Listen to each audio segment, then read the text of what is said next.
오늘도 주일 예배에 나오신 성도님들을 주님의 이름으로 환영합니다. 우리 옆에 있는 분들하고 주 안에서 한번 인사해보면 좋겠습니다. 그냥 인사하는 게 아니라 이제 오늘 지난주 말씀을 생각하면서 오늘따라 아름다우시네요. 지난주 말씀이 교회의 축음이었잖아요. 그래서 옆에 있는 분들에게 오늘따라 아름답습니다 하고 인사해보겠습니다. 이런 말을 여러분 그냥 아무렇지 않게 할 줄 알아야 돼요. 그래서 아름답습니다, 축복합니다, 사랑합니다. 이런 말을 잘 하는 사람이 건강한 겁니다. 지난주는 민수기 7장의 말씀을 교회의 축음이라는 제목으로 함께 나누었습니다. 이스라엘 공동체의 힘과 멋은 하나님의 임재로부터 나오는 것이었습니다. 그리고 그 하나님의 임재는 이스라엘의 공동체 안에서 모든 지파가 동일한 봉헌을 드리는 은혜의 구조로 드러났죠. 그리고 그런 은혜의 구조가 갖춰지기까지는 성막 봉헌식 동안 여러분 다 보셨죠? 정말 많은 우여곡절들이 있었습니다. 제사장을 세우기도 하고 또 제사장 중에 둘은 죽기도 하고 그런 우여곡절들이 있었다는 겁니다. 그런 시간들을 거쳐서 하나님의 임재가 우리와 함께하고 있다라는 은혜의 구조가 이스라엘 안에 장착되었다라는 겁니다. 오늘 우리도 이 은혜의 구조를 위해서 고민해야 됩니다. 단순히 교회를 세웁시다, 복음을 위해 헌신합시다 라는 구호를 넘어서 조금 더 구체적으로 이 은혜의 구조, 우리가 믿는 이 우월한 복음을 내 삶과 직업과 이 세상에서 어떻게 만들어갈 것인가, 그 구조를. 그걸 고민해야 된다는 거죠. 그 은혜의 구조는 하나님의 나라가 어떤 것인가를 드러내며 하나님의 힘과 그리스도인의 멋이 무엇인지를 잘 보여줄 겁니다. 그 구조가 회복될 때 우리는 고백할 수 있겠죠. 교회는 원래 그래. 그리고 사람들은 그 말을 들을 때 부정적이 아니라 긍정적으로 듣게 될 것입니다. 오늘은 민수기 8장을 레위인의 추억이라는 제목으로 함께 나누어 보려고 합니다. 우리 따라해 보겠습니다. 레위인의 추억. 사람은 영혼과 육신으로 이루어진 존재라, 이렇게 신학에서 이야기를 합니다. 그리고 영혼과 육이 따로 분리되어져 있는 존재가 아니라 하나도 연결되어져 있는 전인적 존재라고 이야기를 합니다. 그래서 우리는 종종 우리 육신의 메커니즘을 통하여서 영적 성숙의 원리를 깨닫기도 합니다. 여러분, 운동을 할 때요, 체력을 증진시키는 가장 좋은 방법은 뭘까요? 무조건 오랫동안 운동하는 거? 아니면 반대로 짧아도 힘들게 운동하는 거? 뭘까요?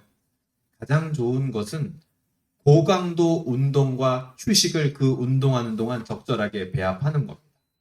심폐지구력과 근력도 짧은 시간 동안 전속력으로 달린 다음 그리고 잠깐 또 휴식하면서 천천히 회복 달리기를 하고 또 다시 전속력으로 달리고 이 패턴을 반복할 때 심폐지구력과 근력이 가장 잘 성장합니다. 이거를 인터벌이라고 하는데요. 체력 증진에 가장 도움이 되는 운동법이죠. 우리 근육도 마찬가지입니다. 근육도 무조건 무거운 것을 들기만 한다고 해서 근육이 팽창하고 힘이 생기고 부피가 증가하는 게 아니라 수축과 이완을 반복할 때 자극이 되고 힘과 부피가 증가합니다. 이런 육신적인 운동의 원리, 육신의 원리를 우리 개인의 신앙에도 그대로 적용할 수 있습니다. 여러분, 언제 신앙이 성숙하고 성장합니까? 고난과 시련, 그리고 해결과 극복이 반복되어질 때입니다. 그 모든 과정들이 우리의 신앙을 성장시킨다는 겁니다. 그래서 저는 이렇게 생각해봐요. 어떤 면에서는 우리 신앙에 기복이 있는 거, 좋을 때가 있다가 한없이 안 좋을 때가 있다가 막 왔다 갔다 하잖아요. 그런 일들이 반복되는 것을 모두 나쁘게 볼 필요는 없겠구나. 왜요? 그 시간들을 통하여 하나님의 섭리 안에서 우리의 신앙은 성장의 과정을 거쳐가고 있는 겁니다. 오히려 정말 위험한 신앙은 뭡니까? 아무 일이 없는 신앙.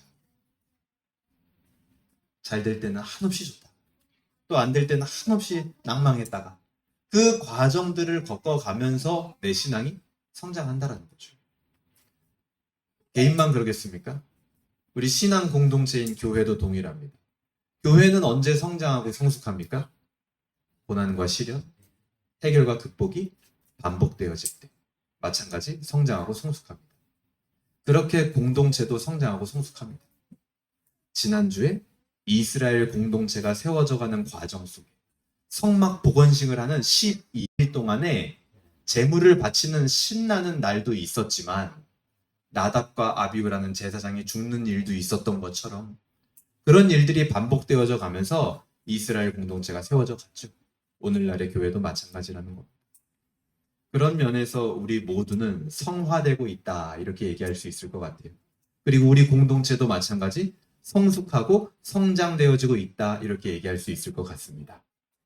그런데 그 성장의 과정을 거쳐가다 보면 예외 없이 만나는 게 있는데 그게 뭐냐? 한계 지점을 만나게 됩니다. 한계가 닥쳐온다라는 거예요. 그때 그 한계를 어떻게 극복하느냐? 성장과 성숙으로 우리를 어떻게 이끌어 가느냐? 그것이 바로 오늘 본문 민수기 8장에서 보여주는 내용입니다. 오늘 본문으로 한번 들어가 볼까요? 8장 1절부터 4절까지를 보면 등잔을 차려놓는 방식 이렇게 소제목이 달려있을 거예요. 근데 이거를 지난주와 이어지는 맥락 안에서 읽어야 됩니다. 지난주에 그랬죠? 이스라엘 공동체의 힘과 멋은 어디서 나온다? 하나님의 임재에서 나온다. 이 맥락 안에서 이 등잔대를 놓는 방향도 읽는 겁니다. 2절 보세요. 아론에게 말하여 이르라 등불을 켤 때에는 7 등잔을 등잔대 앞으로 비추게 할지니라 하시매. 성소 안에 있었던 등잔대에 불을 켜는데 등잔대 앞으로 그 불이 비추도록 해라. 이 빛이 비추는 방향을 조절하라는 거예요. 왜 그랬을까요? 그 앞에 뭐가 있었길래? 등잔대 맞은편에는 진설병 떡상이 있습니다. 그리고 그 진설병 상 위에는 진설병 떡이 12개가 있는데 그쪽을 향해서 불빛이 비추도록 하라는 거예요. 이게 무슨 의미일까요? 등잔대 불빛은 하나님의 임재를 상징합니다. 그래서 꺼지지 않도록 제사장이 철저하게 관리를 해야 됐어요. 그리고 그 반대편에 있는 진설병 12개의 떡은요, 이스라엘 12지파를 상징하는 거예요. 그러니까 이 등잔대의 불빛이 앞을 향해 진설병 쪽으로 비치게 하라는 건 하나님의 임재가 항상 이스라엘을 비추고 있다라는 상징인 겁니다. 그리고 이 등잔불을 비치게 하라라는 것의 원어를 보게 되면 6장에 우리가 나실인 규례가 나오고 맨 마지막에 아론의 축도문이 나왔었거든요. 그 아론의 축도문에서 이런 구절이 있었어요. 하나님이 하나님의 얼굴을 너에게 비추사 이렇게 했어요. 등잔대를 앞을 향하여 비추게 하라. 하나님의 얼굴을 비추사. 이 두 단어의 원어가 동일합니다. 물론 번역상도 동일하죠. 하나님의 축복을 등잔불이 진설병 상을 비추는 것을 통해서 하나님은 분명하게 나타내시는 겁니다. 너희들이 볼 수 있도록. 듣기만 하는 게 아니라 직접 볼 수 있도록 내가 너희들에게 이렇게 축복을 비추고 있다라는 거죠. 하나님의 임재와 축복이라는 상징적이고 어떻게 보면 청각적인 그런 경험들을 분명하게 시각적으로 하나님은 이스라엘 백성들에게 경험하게 하신다. 우리의 신앙이라는 건 그렇습니다. 단지 상징으로 만족해야 되는 것이 아니고 단지 이론으로 이해해야 되는 것이 아니라 우리에게 임하는 하나님의 임재도 우리에게 임하는 하나님의 축복도 이와 같이 분명하게 하나님은 경험하게 하신다라는 거예요. 그래서 하나님은요, 이 경험적 요소를 굉장히 중요하게 여기세요. 그리고 우리가 경험을 절대 무시하면 안 됩니다. 그래서 우리 예배에도 마찬가지 그런 경험적 요소들이 곳곳에 있다라는 건 참 좋은 일 같아요. 그래서 우리도 제가 얼마 전에 지난번에 얘기했지만 그 촛대 같은 거 사서 여기에다 놓고 예배 시작할 때 가정별로 돌아가면서 그 촛대에 불을 켜고 같이 기도하고 예배를 시작하면 어떻겠냐. 그리고 그 외에도 여러 가지 예배 안에 경험적인 요소들을 자꾸만 추가한다라는 거는 저는 개인적으로는 좋은 일 같습니다. 왜요? 오늘 본문에서 하나님도 하나님의 임재라는 거는 어떻습니까? 본질적으로 사실은 비가시적인 거잖아요. 보이지 않는 거잖아요. 근데 그것을 보이도록 등잔대의 불빛이 진설병 상을 향하도록 보이도록 하나님이 하셨다. 하나님의 축복도 들리는, 보이지 않는 것에서 그냥 듣는 걸로만 끝났는데 그것을 듣는 걸로만 끝내는 게 아니라 비춘다, 비추고 있다, 축복이 너에게 임하고 있다 라는 경험적 요소를 하나님이 주셨다. 그래서 우리의 예배 요소에 그런 것들이 있다는 것은 좋은 것인 것 같습니다. 그리고 4절을 보게 되면요, 이 등잔대의 제작법은 이러하니 곧 금을 쳐서 만든 것인데 밑판에서 그 꽃까지 쳐서 만든 것이라. 모세가 여호와께서 자기에게 보이신 양식을 따라 이 등잔대를 만들었더라. 이 등잔대의 생김새를 보면요, 금으로 만들었습니다. 그래서 그 밑판에서부터 그 꽃까지 이렇게 표현이 돼 있어요.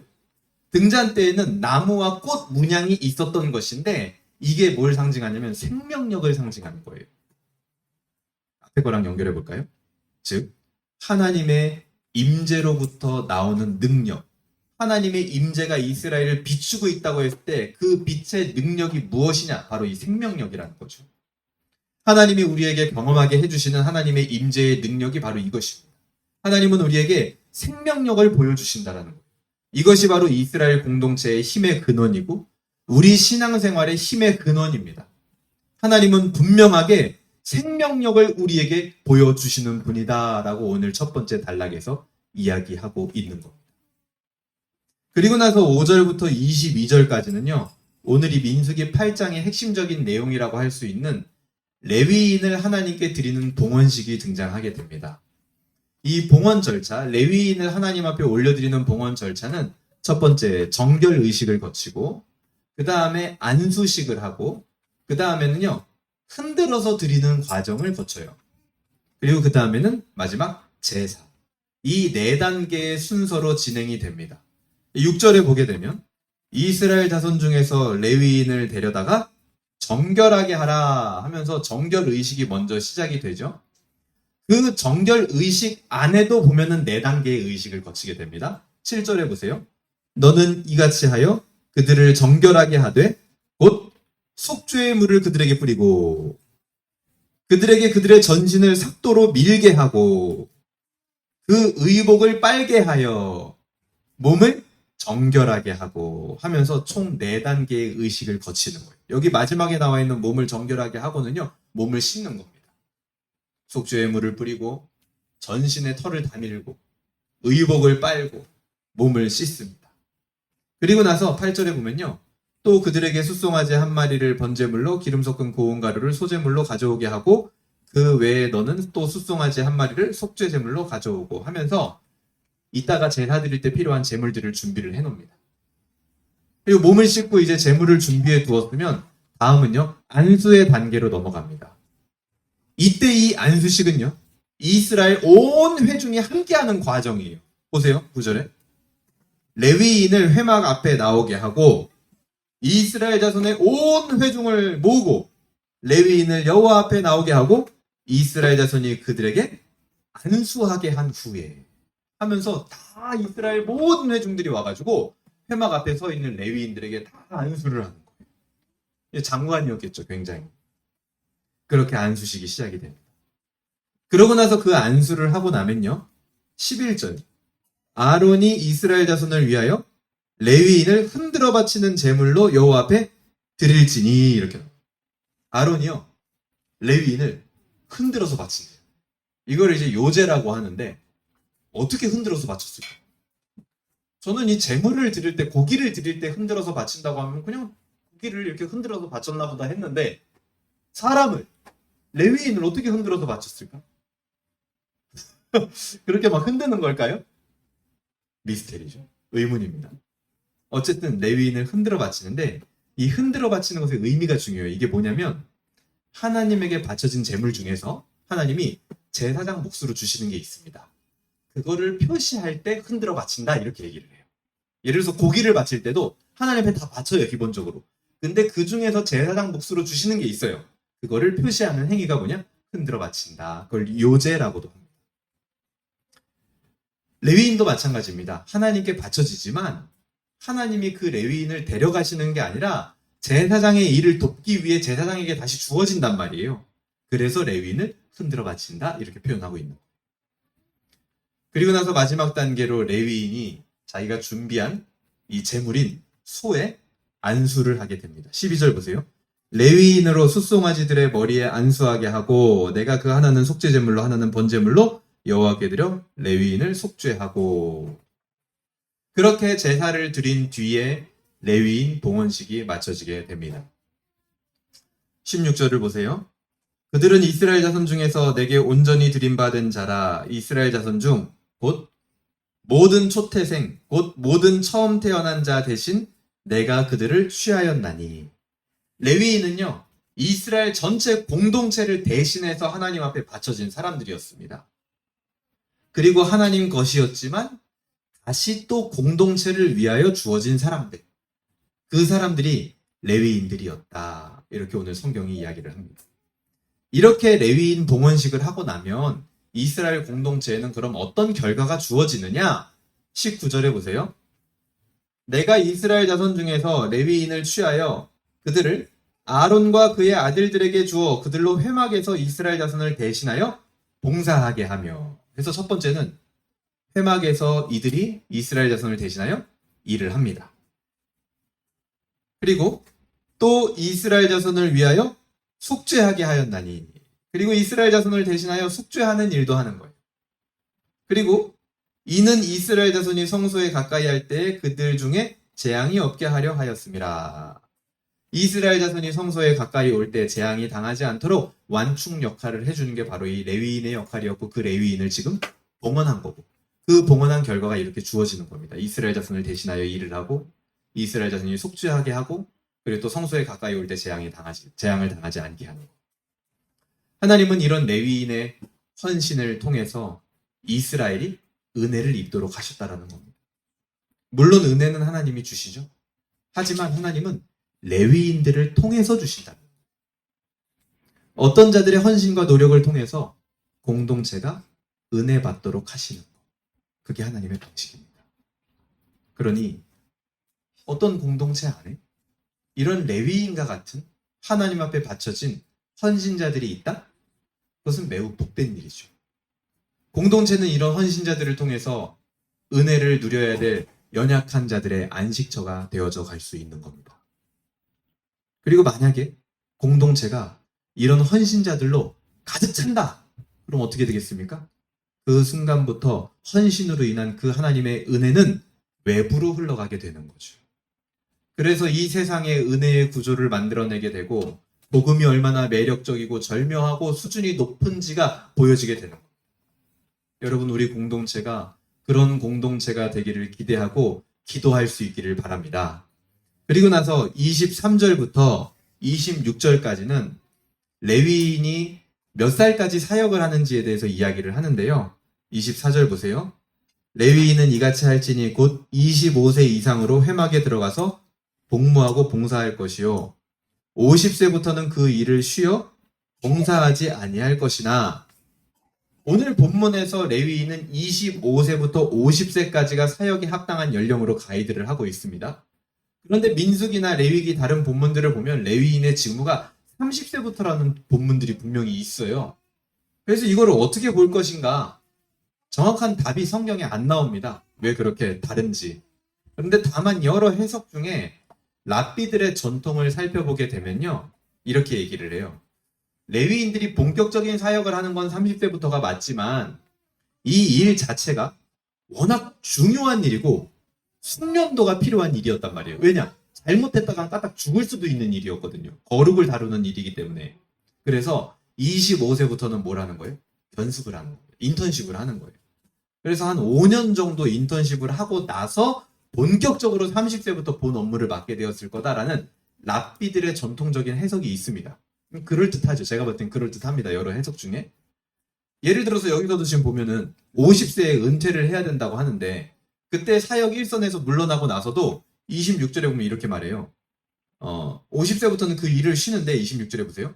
그의 형제와 함께 회막에서 돕는 직무를 지킬 것이요 일하지 아니할 것이라. 너는 레위인의 직무에 대하여 이같이 할지니라. 그러니까 50세 때부터 은퇴를 하는데 그의 형제와 함께 보조적인 일들은 맡을 수 있다는 겁니다. 메인 업무는 맡을 수는 없지만 50세 사역 일선에서 물러나고 나서도 완전히 일을 그만해야 하는 것이 아니라 다시 견습생처럼 보조 업무를 하게 해준 것을 보면 사역 시작 전에도 그런 시간이 있었을 것이라고 우리가 유추해 볼 수 있는 거죠.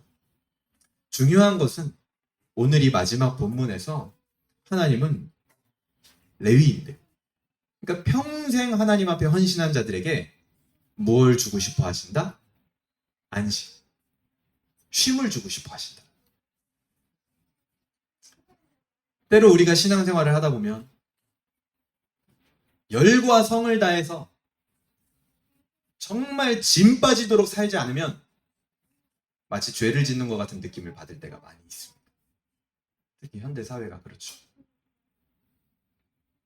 그래서 교회의 문화와 설교자의 분위기가 굉장히 중요해요, 사실.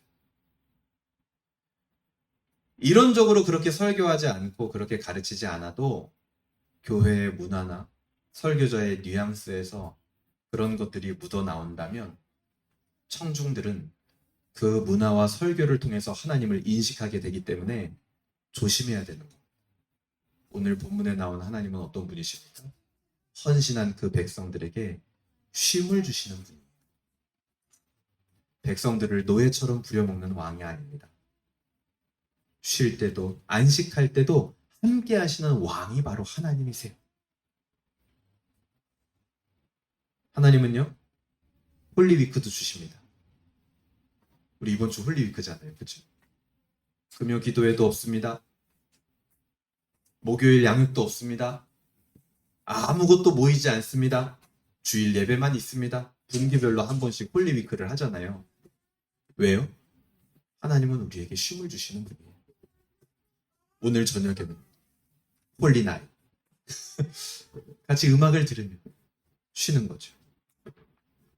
꽃게라면도 먹고 기도회도 쉬고 양육도 쉬고 닌텐도 스위치도 하고 영화도 보고 같이 운동도 하고 하나님은 우리에게 쉼을 주시기 원하십니다. 이 세상 사람들이 얼마나 쉼을 원하냐면요, 지지난 대선 때 어떤 한 대선 후보의 캐치프레이즈가 저녁이 있는 삶이었습니다. 얼마나 쉴 시간이 없습니다. 저녁이 사라졌다고 느끼나 봐요. 저녁이 있는 삶. 결국 쉼을 원한다라는 말 아니겠습니까? 그 쉼이 누구에게 있습니까? 하나님에게 있는 거예요. 쉼이 있는 삶을 주실 수 있는 분이 누굽니까? 하나님이에요. 정말 자랑하고 싶은 하나님이죠. 우리를 끊임없이 부려먹고 끊임없이 헌신하게 하고 끊임없이 신을 위하여 뭔가 계속해서 일을 하게 만드는 그런 존재가 아니라 쉼을 주시는, 저는 자랑하고 싶습니다. 이런 하나님의 마음이 우리 교회의 문화와 설교에 잘 나타날 수 있기를 바랍니다. 오늘 본문을 한번 정리해 볼게요. 등잔 때의 빛이 진설병을 향하게 하시는 것은 하나님의 임재의 시각적 경험입니다. 그리고 하나님의 임재는 레위인과 같은 헌신된 자들을 통하여 이스라엘에 지속적으로 나타납니다. 그래서 사람들이 은혜를 받게 하죠. 그리고 그런 헌신된 자들에게 하나님은 쉼을 주시는 거예요. 오늘 본문이 하나로 연결이 됐나요? 하나님이 주시는 쉼, 하나님의 임재와 거기서 나오는 생명력, 그리고 그리스도인의 멋과 힘, 그것을 가장 가까이서 누리는 것이 바로 레위인의 자리, 헌신의 자리입니다. 하지만 우리가 인생을 살다 보면 이렇게 하나님 앞에 나를 온전히 드리는 헌신을 한다는 게요, 여러분 쉬워요? 어려워요? 어려워요. 쉽지 않습니다. 알고는 있어요. 근데 쉽지 않은 거. 그게 바로 헌신이죠. 알고는 있어요. 근데 때로는 방법을 잘 모르겠는 거. 그게 바로 헌신입니다. 여러분 오늘 본문을 한번 재밌게 생각해 볼까요? 오늘 하나님이 이 레위인을 봉헌하는 과정을 왜 이렇게 복잡하게 했을까요?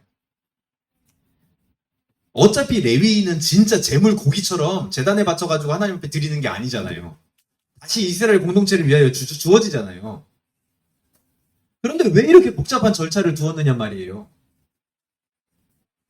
이 모든 과정은 누구를 위한 것일까요? 하나님을 위한 것일까요? 아닙니다. 레위인 그 자신을 위한 거예요. 여러분 생각해 보세요. 이 봉헌식의 그날로 우리가 딱 가는 거예요. 지금 갔어요. 막 봉헌식이 진행되고 있고 다 와서 막 안수하고 막 레위인이 세워지고 있어요. 이제 레위인이 해야 되는 일은 뭐냐면 하나님의 거룩한 성물을 다루고 하나님의 성막 안에서 이제 일을 해야 되는 거예요. 그 어떤 느낌이었을까요? 긴장이 됐겠죠, 굉장히. 그리고 실수하지 않고 싶다. 잘하고 싶다. 긴장되고 실수하지 않고 싶고 잘하고 싶은 복합적인 마음이 레위인 안에 있었을 거란 말입니다. 왜냐면 이 레위인은 기계가 아니니까요. 인간이니까요. 우리가 우리 삶 속에서 하나님께 헌신하고 싶고 그리스도인으로 좀 잘 살고 싶고 하나님께 영광이 되고 싶고 하나님께 기쁨이 되고 싶고 그런 복합적인 마음하고 동일한 마음을 레위인도 가졌을 거라는 거예요. 여기 있는 레위인이 인간이잖아요, 우리처럼. 그렇죠? 자, 그 긴장감을 가지고 레위인이 첫날 출근을 하는 거예요. 출근하는 거죠, 그렇죠? 그게 자기 직업이니까요. 출근을 해요. 성막 앞에까지 왔어요. 이제 동편의 문을 열고 들어가야 될 거 아닙니까? 그렇죠? 그때 성막 안으로 들어가는 그 긴장 속에서 레위인은 뭐가 생각날까요? 막 두근두근 거려요. 막 잘하고 싶어. 실수 안 하고 싶어. 혹시 뭐 잘못된 거 없나 막 옷도 살펴봐. 막 긴장돼. 그때 뭐가 생각날까요? 성막 안으로 딱 들어갈 때. 바로 이 봉헌식이 생각날 수밖에 없는 겁니다. 오늘 이 쫙 진행되었던 봉헌식의 과정 있죠? 그게 생각났을 거예요. 속죄의 물로 씻김 받던 그때. 막 온몸에 털을 다 밀던 그때. 정말 내가 이제는 레위인으로 깨끗하게 살 것이야 하고 막 목욕했던 그때. 그리고 막 갑자기 제사장이 와가지고 자기를 막 흔들어 요제로 드린다고. 막 이랬던 때가 생각날 거 아니에요. 그쵸? 그리고 자기가 소에다가 제물에다가 안수하고 제사를 드리던 그때가 성막에 들어갈 때 생각났을 거라는 거예요. 그리고 무엇보다도 잊을 수 없는 환상적인 장면이 하나 있죠. 그게 뭡니까?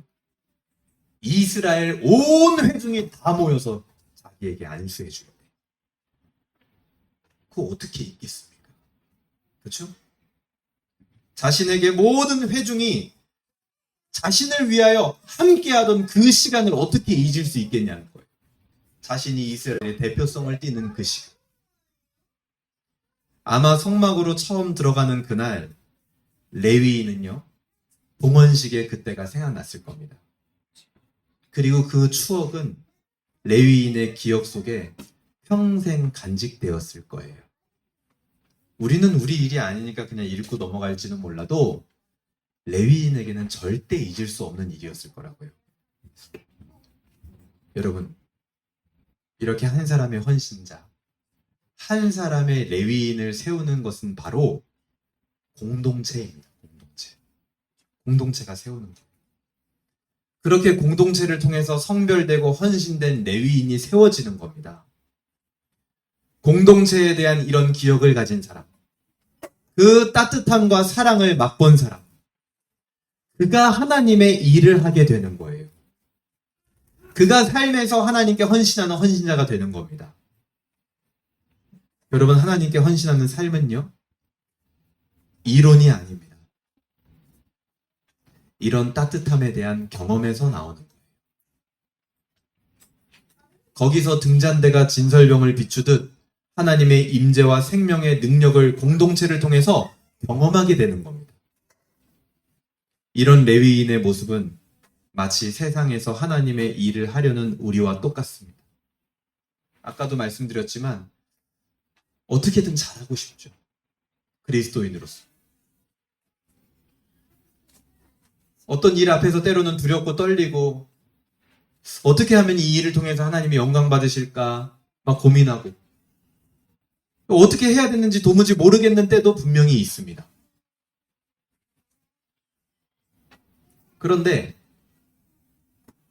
가만 자기를 보니까 뭘 잘한다 만다 이런 걸 떠나서 설상가상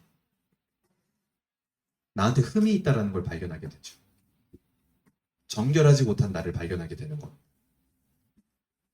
쉽게 말해서 오늘 레위인이 출근하는데 어제 실컷 옷 빨고 막 목욕하고 했거든요. 근데 내 옷이 뭐가 묻어 있는 거야. 그거를 발견하게 된다라는 거예요. 내 옷이 너무 더러워서 빨아야 한다라는 것을 보게 되는 것. 그걸 발견하는 순간 어떻게 될까요? 마음은 점점 위축되죠. 더 자세히 보니까 이 내가 입은 옷이 빠는 정도가 아니라 아니 버려야 할 정도로 너무 더러운 게 많이 묻어 있는 거예요. 그거를 발견하는 순간 헌신은커녕 좌절과 한계를 마주하게 됩니다. 내가 무슨 하나님의 일이야. 이런 생각이 드는 거죠. 그리스도인으로 살기 어렵고 너무 어렵고 너무 힘들다. 이렇게 생각하게 된다라는 거예요. 지금 자기가 입은 옷이 깨끗해도 내가 정결해도 쉽지가 않은데 옷까지 안 따라주는 상황. 그 마음이 아마도 성막에 들어가는 첫날 레위인의 떨리는 마음이 아니었을까 저는 생각해 봅니다. 오늘 본문 21절에 보면요. 이렇게 말해요. 레위인이 이에 죄에서 스스로 깨끗하게 하고 그들의 옷을 빨매 아론이 그들을 여호와 앞에 요제로 드리고 그가 또 그들을 위하여 속죄하여 정결하게 한 이렇게 말하는데 레위인이 죄에서 스스로 깨끗하게 하고 라는 표현이 나오죠. 이거를 직역하면요. 스스로 정결하게 하다 이 정도로 직역을 할 수 있어요. 이 문장의 핵심 단어는 하타라는 동사가 쓰입니다. 근데 재밌는 건 이 하타가요. 시제와 형태에 따라서 완전히 다른 뜻이 돼버려요. 어떤 형태에서는 죄를 짓다 이렇게 쓰여요. 근데 어떤 형태에서는 죄를 없애다 이렇게 쓰입니다. 즉, 죄를 짓는 것과 죄를 없앤 것, 정결한 상태는 정말 미세한 차이라는 거예요. 그리스도인으로 잘 살아보고 싶은데 정결하지 않은 내 모습, 여전히 죄가 함께하는 내 모습, 그야말로 한 끗 차이로 죄와 정결을 왔다 갔다 하는 나의 모습, 그것이 성막에 들어가는 레위인의 마음이고 어떻게든지 하나님께 좀 영광 돌려보고 싶고 하나님의 일을 해보고 싶은 우리의 마음입니다. 우리에게 헌신은 너무나 먼 얘기가 되는 거죠, 사실은. 여전히 더러운 옷을 입고 정결하지 못한 삶 때문에 성막 앞에서 주저하고 있는 레위인처럼 헌신 앞에서 주저하고 있는 우리의 모습이 있다는 겁니다. 그때 제가 아까 말씀드렸다시피 레위인은요, 봉헌식을 떠올렸을 거예요. 그 레위인처럼 우리도 기억해야 되는 게 있습니다. 레위인이 봉헌식을 생각하면서 그 봉헌식의 기억이 성막 안으로 들어가게 하는 첫 걸음이 된 것처럼 우리도 마찬가지. 두렵고 떨리는 정결하지 못한 나의 마음 때문에 정결하지 못한 나의 삶 때문에 하나님 앞에 헌신하는 것을 주저할 때 그때 우리 안에 생각나는 게 있어야 된다. 뭡니까? 내가 입은 더러운 옷을 벗기고 자신의 옷을 벗어서 내게 입히신 분이 있죠. 내가 막 두렵고 떨리고 잘 모르겠을 때 우리의 답이 되어주시는 분이 있습니다. 내가 막 실수하고 나락에 떨어질 것 같을 때 우리의 길이 되어주시는 분이 있습니다. 등잔 때와 같이 나를 항상 비춰주고 계셨던 분이 있습니다. 하나님의 임재와 생명력을 가장 잘 경험하게 해주시는 분이 있습니다. 나에게 진 빠지는 삶이 아니라 진정으로 쉼을 주시는 분이 있어요. 누굽니까? 바로 예수 그리스도. 이 이름이 우리가 기억해야 할 단 하나의 이름입니다. 여러분, 예수님은요, 십자가에 달리시기 전에 제자들을 불러 모아서 성찬의 떡과 잔을 나누면서 이것을 행하여 나를 기억하라 라고 말씀하셨습니다. 기억하라. 그래야 너희의 한계와 좌절을 극복할 수 있을 것이다. 그 성찬을 나누었던 기억은 단지 인간적인 추억을 회상하는 것을 넘어서요, 영적으로 우리에게 임하는 힘이 있는 겁니다. 그러니까 레위인이 가진 추억, 우리가 가지는 그 신앙의 추억, 우리가 기억하는 예수 그리스도라는 그 이름은 단순히 인간적으로 우리가 과거의 좋은 일들을 추억하면서 힘을 내자, 이 정도 수준이 아닌 거예요. 실제로 그것을 기억하는 것만으로도 우리의 영혼의 힘이 불어넣어진다라는 겁니다. 그게 다른 거예요. 그게 세상에서 야, 우리 좋은 일을 좀 생각해보자, 이거랑 우리가 말하는 신앙의 추억을 생각해보자, 이거랑 다른 겁니다. 영적으로 우리에게 임하는 힘이 있다는 거죠. 예수님을 기억할 때.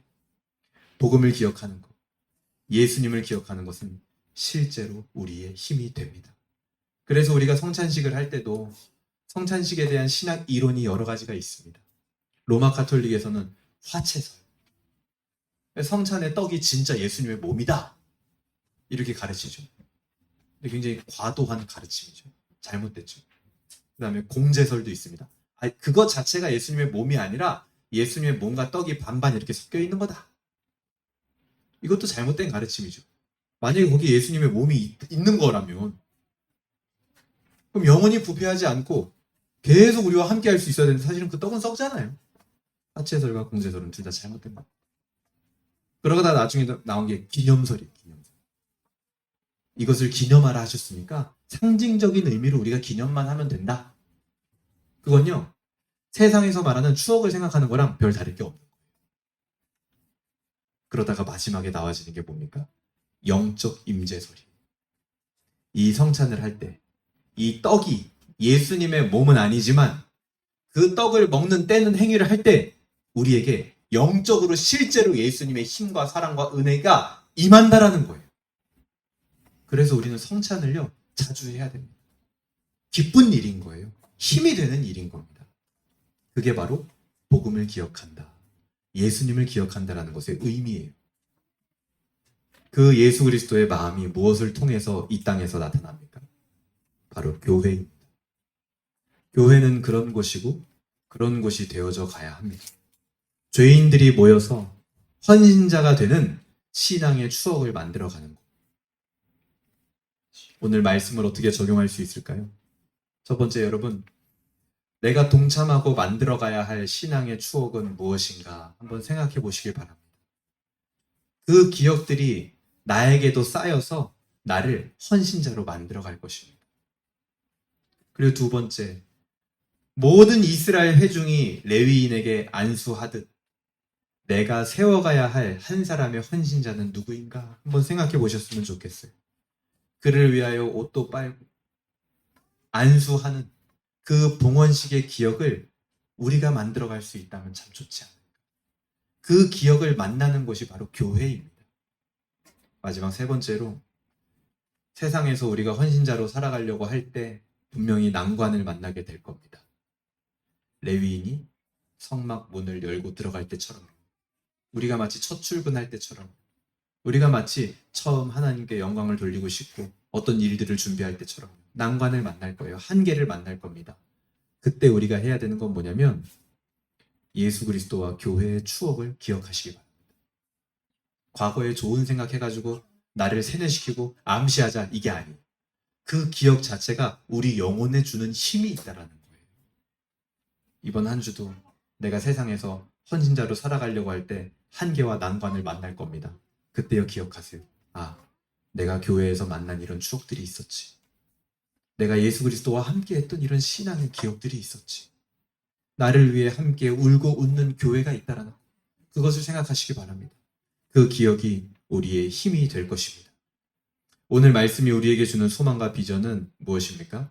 신약성경 로마서 12장 4절에서 5절은 이렇게 말합니다. 한 몸에 많은 지체가 있으나 그 지체들이 다 같은 기능을 가진 것이 아닙니다. 이와 같이 우리도 여럿이지만 그리스도 안에서 한 몸을 이루고 있으며 한 사람 한 사람은 서로 지체입니다. 바울은요, 교회를 한 사람으로 비유를 했습니다. 그리고 그 교회를 이루는 성도는 사람의 몸의 지체로 비유를 했어요. 그리고 그 교회는 생명을 낳는 것, 헌신자를 낳는 거죠. 어떻게 해요? 지체 신앙. 서로가 연결되어져 있다는 은혜와 사랑으로 낳게 되는 것. 그런 교회가 되길, 그런 우리가 되기를 기도할 수 있기를 바랍니다. 말씀을 정리하겠습니다. 교회는 더러운 옷을 입은 죄인들이 모이는 곳입니다. 하지만 교회는 거기서 끝나지 않습니다. 교회는 죄인들을 하나님의 아들과 딸들로 바꾸어 가는 곳입니다. 교회는 성숙하게 하고 성장하게 하며 성도를 변화시켜 가는 곳입니다. 만일 교회에 이런 모습이 없다면 교회는요, 죄인들이 모인 교도소와 다를 바가 없을 거예요. 교회가 되려면 생명력을 가지고 헌신자를 낳는 곳이 되어야 합니다. 그것을 위해 하늘 성소에서 지금도 등잔 때와 같이 하나님 우편에서 우리를 위하여 중보하시며 구원하시는 예수님의 사랑이 우리를 비추고 있다는 것을 기억하시기 바랍니다. 그래서 우리는 오늘도 또 이번 주도 다시 힘을 내어서 보좌 앞으로 그리고 세상으로 걸어갈 수 있는 겁니다. 그런 헌신의 기억을 만들고 헌신의 길을 가는 한 주가 되기를 주님의 이름으로 소망합니다.